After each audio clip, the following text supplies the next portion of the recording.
Allu અર્જુનની film Pushpa 2ની screening પર નાસભાગ મચી ગઈ હતી, જેને બધાને ચોંકાવી દીધા હતા। હૈદરાબાદના સંધ્યા થિયેટરમાં ફિલ્મની સ્ક્રીનિંગ પર અલ્લુ અર્જુન ખુદ ચાહકો સાથે પોતાની ફિલ્મ જોવા પહોંચ્યો હતો। એક્ટરને જોવા માટે એકઠી થયેલી ભીડમાં નાસભાગ મચી ગઈ હતી અને તેમાં એક રેવતી નામની મહિલાનું મોત થઈ ગયું હતું।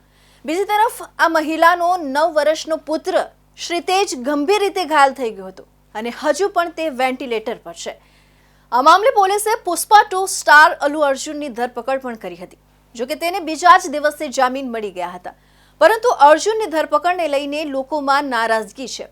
હવે બિગ બોસ 17નો હિસ્સો રહેલી ક્રિમિનલ લોયર સના રઈસ ખાને પણ અલ્લુ અર્જુનને સપોર્ટ કર્યો છે। ઘણા હાઈ પ્રોફાઇલ કેસ સાથે જોડાઈ ચૂકેલી સનાએ કહ્યું છે કે આ દુઃખદ ઘટનામાં ફિલ્મ સ્ટારને દોષી ન ઠેરવી શકાય, કારણ કે ભીડને મેનેજ કરવાની જવાબદારી ઇવેન્ટ ઓર્ગેનાઇઝરની છે।